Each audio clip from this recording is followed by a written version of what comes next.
দক্ষিণ কোরিয়ার অবতরণের সময় রানওয়ে থেকে ছিটকে বিমান বিধ্বস্ত, 179 আরোহীর প্রাণহানি, 2 জন জীবিত উদ্ধার। কেন্দ্রীয় শহীদ মিনারে 31 ডিসেম্বর জুলাই বিপ্লবের ঘোষণাপত্র প্রকাশ করবে বৈষম্য বিরোধী ছাত্র আন্দোলন ও জাতীয় নাগরিক কমিটি। এবং অগ্নিকাণ্ড, সাপ্তাহিক ছুটির পর খুলছে সচিবালয়, বাড়ানো হয়েছে নিরাপত্তা, কর্মকর্তা কর্মচারী ছাড়া সাধারণ দর্শনার্থীদের প্রবেশে নিষেধাজ্ঞা।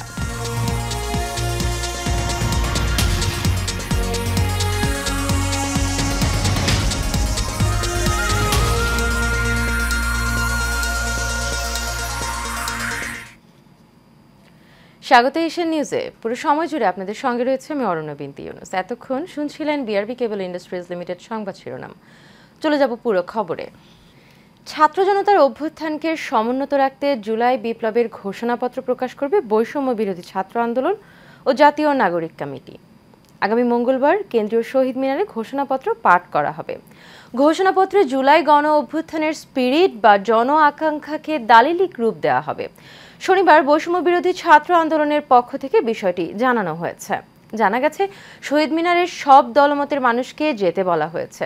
সেখানে বৈষম্য বিরোধী ছাত্র আন্দোলনের 158 জন সমন্বয়ক সহ সমন্বয়ক শপথ নেবেন। এছাড়া সেখানে সেকেন্ড রিপাবলিকের দাবি আসবে।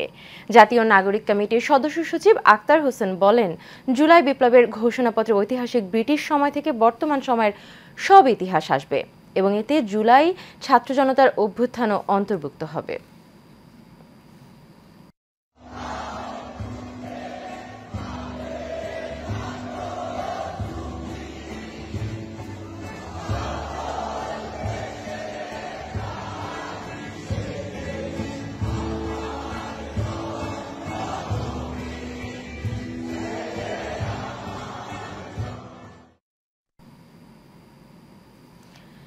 নির্বাচিত সরকারের হাতে ক্ষমতা হস্তান্তর না হলে দেশের অর্থনীতির চাকা গতিশীল হবে না বলে মন্তব্য করেছেন ব্যবসায়ীরা। জানান, বিগত সরকারের আমলে আওয়ামী ব্যবসায়ী সিন্ডিকেটের হাতে সবকিছু জিম্মি থাকায় ব্যবসায়ীরা বঞ্চিত হয়েছে, নির্যাতনের শিকার হয়েছে। তাই দ্রুত সময়ের মধ্যে নির্বাচন দেওয়ার দাবি ব্যবসায়ীদের। তা না হলে ফ্যাসিস্ট সরকারের পুনরাবৃত্তি হবে বলে জানান ব্যবসায়ীরা। মোশাররফ তালুকদারের ক্যামেরায় কাউসার আহমেদের রিপোর্টে থাকছে বিস্তারিত। বিগত সরকারের আমলে জেল, জুলুম, নির্যাতন, নিপীড়ন, হয়রানি, আর্থিক ক্ষয়ক্ষতি সহ ব্যবসায়ীদের উপর নির্মম প্রহসন চালানো হয়েছে শুধুমাত্র ভিন্ন রাজনৈতিক মতাদর্শের কারণে। অপরাধ বিএনপির রাজনীতির সাথে জড়িত থাকা। স্ক্রুটিনি করা হয়েছে এমনভাবে যে জাতীয়তাবাদী দলের অথবা অন্য দলের, আওয়ামী লীগ না হয়ে অন্য কেউ আছে কিনা এগুলি চিন্তা করে তারা স্ক্রুটিনি করেছে এবং সেটাতে কোনো রকমের নিয়ম নীতি ছিল না। নিয়ম নীতির বাইরে গিয়ে তারা শুধুমাত্র আওয়ামী লীগ করেন এবং আওয়ামী লীগের পৃষ্ঠপোষক তাদেরকেই এই ব্যবসা বাণিজ্যগুলো দেওয়া হয়েছে। জেল জুলুম খেটে আমরা প্রত্যেকটি নেতা কর্মী নিঃস্ব হয়ে গেছি। আমি নিজেও জেল কেটেছি। আমাদের নামে অসংখ্য মামলা দিয়েছে, আমাদের নেতাকর্মীদের নামে অসংখ্য 600, 100, 200 করে 300 মামলা দিয়েছে। এরপরও দলের ক্রান্তি লগ্নে যখনই প্রয়োজন হয়েছে দলের জন্য পাশে দাঁড়িয়েছেন, কাজ করেছেন যাতে করে দেশের মানুষ তাদের স্বাধীনতা ফিরে পায়। কিন্তু সেই স্বপ্ন প্রতিনিয়ত ধোঁয়াশায় পরিণত হচ্ছে বলে জানান বিএনপির দুঃসময়ে পাশে থাকাই ব্যবসায়ীরা। বর্তমান যে সরকার আসছে তার একটা কমিটমেন্ট নিয়ে, সেটা হচ্ছে একটা সুন্দর নির্বাচন দিবে। নির্বাচন দেওয়ার জন্য যতটুকু কাজ করা দরকার আমি মনে করি তারা যত তাড়াতাড়ি সম্ভব শেষ করে একটা নির্বাচন দিয়ে দেব। নির্বাচন না দিলে দেখেন আশেপাশের লোক আমাদের সাথে কীভাবে হাস্য করতেছে, বাংলাদেশ নিয়ে হাস্য করতেছে।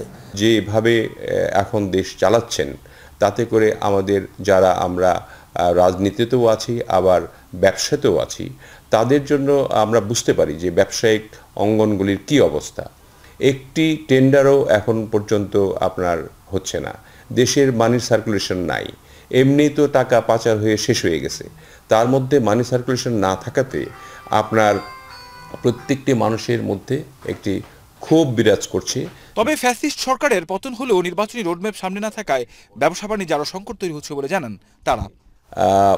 এই সরকার যতদিন একটা নির্বাচিত সরকারের হাতে ক্ষমতা হস্তান্তর না করবে ততদিন পর্যন্ত সমস্যা বেড়েই চলবে এবং এই বাড়াটা বন্ধ করার একটা মাত্রই উপায় যে যত দ্রুত সম্ভব বেসিক সংস্কারগুলি করে আমাদের একটি নির্বাচন দেওয়া।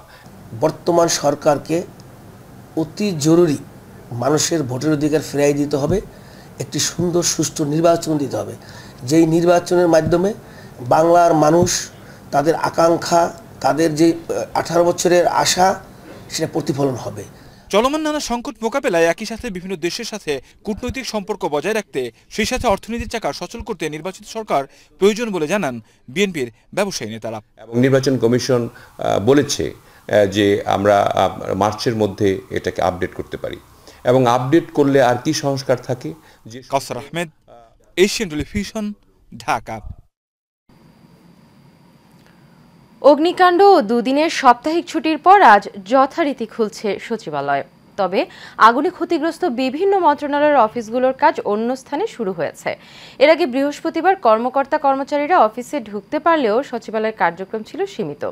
আজ সকালে সচিবালয়ে উপদেষ্টাদের ছাড়াও অন্য কারো ব্যক্তিগত গাড়ি বা মোটরসাইকেল প্রবেশ করতে দেয়া হচ্ছে না।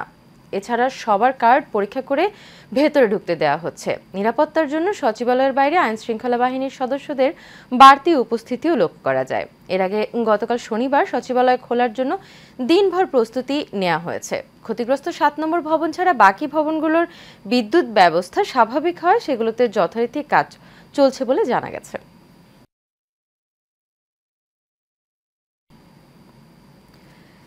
চাঁদপুরে জাহাজের 7 খুনের ঘটনায় পণ্যবাহী নৌযান শ্রমিকদের ডাকা কর্মবিরতি স্থগিত করা হয়েছে।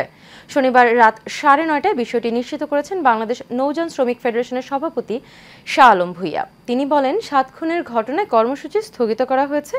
এখন থেকে নদীতে নৌযান চলাচল স্বাভাবিক করা হবে। এর আগে গত বৃহস্পতিবার মধ্যরাত থেকে শুরু হয় শ্রমিকদের ধর্মঘট। শনিবারও সারা দেশে বন্ধ ছিল সব ধরনের পণ্যবাহী নৌযান চলাচল। এতে অচলাবস্থা দেখা দেয় বন্দরগুলোতে।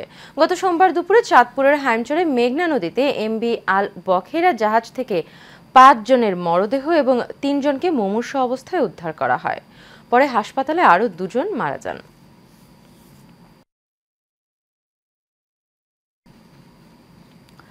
দর্শক, এ বিষয়ে আরো খবর জানতে নারায়ণগঞ্জ থেকে যুক্ত হচ্ছেন সহকর্মী রোমান চৌধুরী। রোমান, আপনি কি শুনতে পাচ্ছেন আমাদের? রোমান, ধর্মঘট স্থগিতের পর বন্দরে পণ্যবাহী নৌ পরিবহনের চলাচল কেমন দেখছেন আমাদের জানাবেন। যে শুনতে পাচ্ছি, চাঁদপুরে জাহাজে যে 7 জনকে হত্যাকাণ্ডের ঘটনায় সারা বাংলাদেশে যে পণ্যবাহী নৌযান শ্রমিকরা ধর্মঘট ডেকেছিল সেটি কিন্তু প্রত্যাহার করে নেওয়া হয়েছে। এবং কালকে শনিবার রাতে ঢাকা কেন্দ্রীয় কার্যালয়ের জাহাজ শ্রমিক ফেডারেশনের সভাপতি শাহ আলম গণমাধ্যমকে প্রেস কনফারেন্সের মাধ্যমে কিন্তু এই ধর্মঘট প্রত্যাহার করে নেয়। সেই প্রত্যাহার ঘোষণার পরে কিন্তু নারায়ণগঞ্জের সর্বত্র এই লোড আনলোড যে শ্রমিকরা যে কর্মবিরতি করেছিল সেটা প্রত্যাহার করে নিয়ে সকাল থেকে কাজে নেমে পড়েছে। তারা এখন জাহাজে লোড আনলোড করছে এবং কর্মতৎপরতা চালিয়ে যাচ্ছে।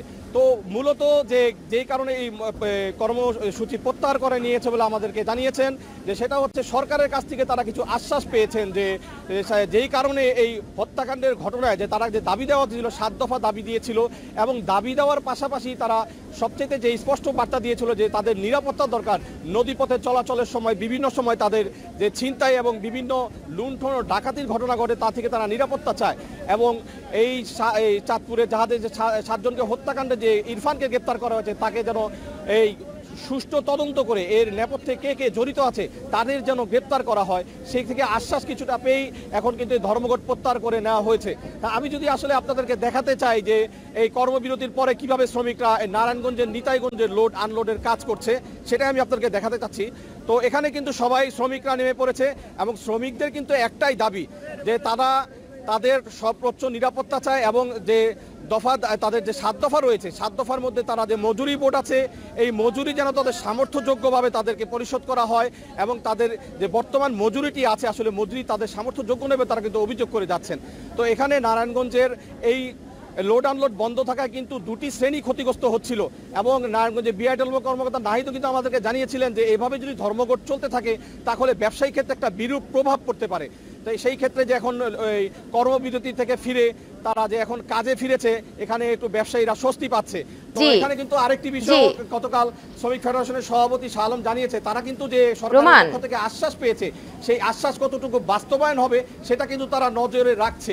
এই নজরে ধন্যবাদ আপনাকে। ধন্যবাদ। অবশেষে নিজ এলাকায় শায়িত হচ্ছেন বিএনপি চেয়ারপারসন ও সাবেক প্রধানমন্ত্রী খালেদা জিয়ার রাজনৈতিক সচিব হারিস চৌধুরী। শনিবার মধ্যরাতে তার দেহাবশেষ পুলিশ ও তার স্বজনদের কাছে হস্তান্তর করেছে ঢাকা মেডিকেল কলেজ হাসপাতাল কর্তৃপক্ষ। এ সময় উপস্থিত ছিলেন মামলার তদারকি কর্মকর্তা এসআই মোহাম্মদ ওয়াজেদ আলী, হারিস চৌধুরীর মেয়ে সামিনা তানজিন চৌধুরী সহ তার স্বজনরা। 2021 সালের 3 সেপ্টেম্বর মারা যান হারিস চৌধুরী। পরে তাকে সাভারের বিরুলিয়ায় জামিয়া খাতিমুন নাবিন মাদ্রাসার কবরস্থানে মাহমুদুর রহমান পরিচয়ে দাফন করা হয়। মাহমুদুর রহমান নামে দাফন করা লাশটি বিএনপি নেতা হারিস চৌধুরীর কিনা তা নিশ্চিতে ডিএনএ নমুনা সংগ্রহ করতে গত 16 অক্টোবর তার মরদেহ উত্তোলন করা হয়েছিল।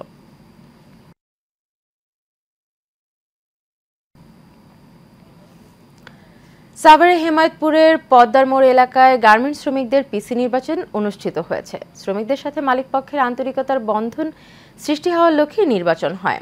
বিএনএম গার্মেন্টস ইন্ডাস্ট্রিজ লিমিটেড নির্বাচনের আয়োজন করে। এতে এমন 7টি পদে 21 জন প্রার্থী লড়াই করেন। ভোটের মাধ্যমে নির্বাচিত হয় 7 জন। দেশের প্রচলিত শ্রম আইনে এই গার্মেন্টস পরিচালিত হচ্ছে। ব্যাপক উৎসাহ উদ্দীপনার মধ্য দিয়ে গার্মেন্টস শ্রমিক নির্বাচন অনুষ্ঠিত হয়েছে।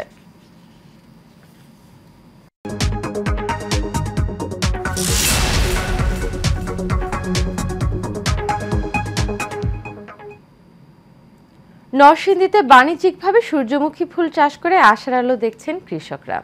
নরসিংদীর নাগরিয়াকান্দি এলাকায় মেঘনা নদীর পাড় ঘেঁষে সূর্যমুখী ফুলের বাগান। দেখতে আসা পর্যটকদের বাগানের সৌন্দর্য উপভোগ করতে পর্যটকদের জনপ্রতি দিতে হয় 30 টাকা। ফলে বাড়তি আয় হচ্ছে বাগান মালিকদের। গত বছর দ্বিগুণ লাভ হওয়ায় এবার জমির মালিক 15 বিঘা জমিতে চাষ করেছেন এই সূর্যমুখী ফুলের। এভাবে প্রতিদিন 8 থেকে 10 হাজার টাকা আয় হচ্ছে তাদের। অন্যদিকে বিঘা প্রতি 20,000 টাকা খরচে এই সূর্যমুখীর আবাদে 50,000 টাকা আয় হবে বলে জানান কৃষকরা। এর পাশাপাশি সূর্যমুখী বাগানের কারণে অনেক বেকার যুবকের কর্মসংস্থানের জায়গা সৃষ্টি হয়েছে। জেলায় সূর্যমুখী আবাদ বাড়াতে কৃষক পর্যায়ে সরকারিভাবে প্রণোদনা এবং পরামর্শ দেওয়া হচ্ছে বলেও জানিয়েছে জেলা কৃষি বিভাগ। প্রত্যেকদিন বিকালবেলা হলে ঘুরতে আসি, সকালবেলা ঘুরতে আসি এবং এটাতে প্রচুর পরিমাণ তেল উৎপাদন হয়। সূর্যমুখী বাগান এত সুন্দর, এত বড় বাগান নরসিংদীতে আর কোনো জায়গায় নাই। সূর্যমুখী ফুলগুলো আমার খুব ভালো লাগে, আর পুষ্টিকর ফুল, আর এগুলো যদি তেলও হয়, সব দিক দিয়ে ভালো লাগে আমার। এখানে আমাদের প্রতি বিঘাতে খরচ হয় 30,000 টাকা করে। আমাদের কৃষি অফিস থেকে মোটামুটি সর্বোচ্চ সহযোগিতা করে থাকেন। শেষ করবো এশিয়ান নিউজ, তবে যাবার আগে বিআরবি কেবল ইন্ডাস্ট্রিজ লিমিটেড সংবাদ শিরোনামগুলো জেনে নেব আরও একবার।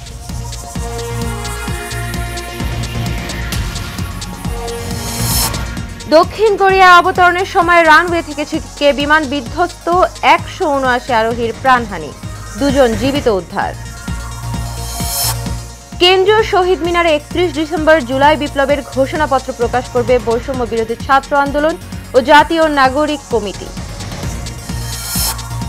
এবং অগ্নিকাণ্ড সাপ্তাহিক ছুটির পর খুলছে সচিবালয়, বাড়ানো হয়েছে নিরাপত্তা। কর্মকর্তা কর্মচারী ছাড়া সাধারণ দর্শনার্থীদের প্রবেশে নিষেধাজ্ঞা। এশিয়ান নিউজ এ পর্যন্তই। পরবর্তী সংবাদ দেখার আমন্ত্রণ রইল। এতক্ষণ সাথে থাকার জন্য সবাইকে ধন্যবাদ।